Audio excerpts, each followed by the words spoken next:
If he did not support Scientology or was hostile to it, he would be declared a suppressive person and Marla would be forbidden to have any contact. At the least he was being handled. As this video shows, Kent Snyder worked regularly and closely with CCHR, actively promoting legislation favorable to them. This bill is not successful, is not passed, then 2 or 3 or 4 years from now, what you're going to find is you're going to find stories of parents who said, why didn't we work harder? My child is now subject to mental screening. He's now subject to therapy. There's all sorts of coercive measures that are going on. So the time is now. Parents need to understand that, and we're going to do everything we can to fight against it.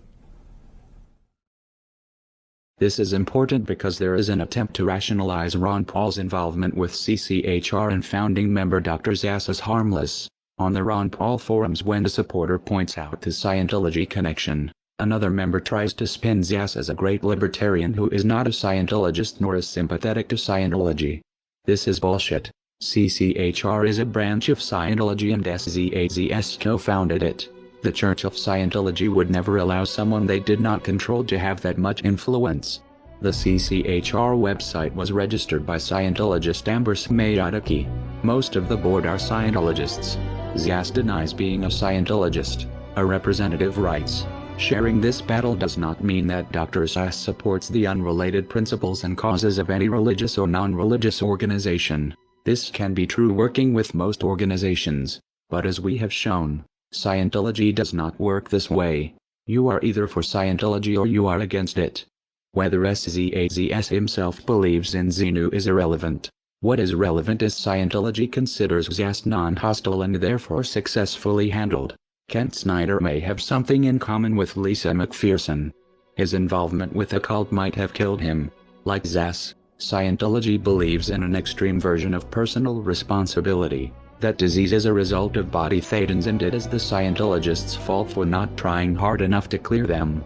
If they did, goes the theory, they would be free of disease. Zass doesn't push body thetans, but he does promote a dangerous distorted idea of mental illness that has the same potential effect, discouraging people from getting help because according to him any problems they have are imaginary.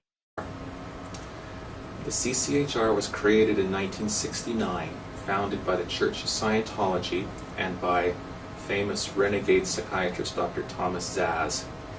From day one, most or many of the senior leadership of the CCHR have been Scientologists.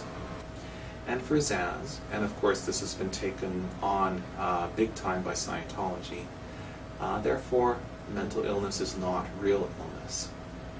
It is possible Kent Snyder's untreated illness and death was a result of adopting the Scientologist beliefs that his illness was his fault or not real. It would explain why he had no health insurance. Many Scientologists don't. It seems Snyder sincerely believed in Ron Paul's libertarian rhetoric and equally trusted his Scientologist friends, though this ultimately was not in his best interest. A further question arises. How many of Scientology ideas are influencing Ron Paul's campaign for liberty through CCHR and Zass? The Scientology connection to Ron Paul has been noted in a handful of disingenuous threads on the Ron Paul forum. They are disingenuous because they ask questions a Google search can answer in seconds, yet few people link to these results. The threads are phishing members to see how much Paul supporters know about the connection, and when someone appears knowledgeable, the information is spun. In one of these threads, Scientologists in Clearwater are praised for organizing one of Ron Paul's events in 2007. The writer clearly doesn't understand the significance of saying Scientologists and former Scientologists are involved. It's possible he is confused or misinformed. It's also possible Scientologists are lying about no longer being in the church. It would be a glaring anomaly that, everywhere else former Scientologists are considered SPs to be shunned by current members, except for those working on the Ron Paul campaign. More likely Scientology finds it expedient to muddle the connection by having members involved avowed they are former Scientologists. Since most Paul supporters don't know the first thing about Scientology or how to check the information, Ron Paul's campaign manager Kent Snyder had a close working relationship with the Scientology group CCHR from at least 2005. Snyder worked closely with Scientologists at the same time he worked in politics to make Ron Paul the household name he is today. Snyder helped push legislation favorable to Scientology. To do this, he made PR videos approved by CCHR. In turn, CCHR supported and promoted Ron Paul's presidential candidacy, most blatantly in the pay-to-play luncheon on November 28, 2007, the day of the debates. Campaign donation records from Clearwater, Florida show some members, Ron Paul personally met and talked with these people, who collectively donated at least $19,000 that afternoon to his campaign. Ron Paul knew they were CCHR. It is implausible, working as closely with CCHR as he had. Paul did not know he was for all purposes working with Scientology. Another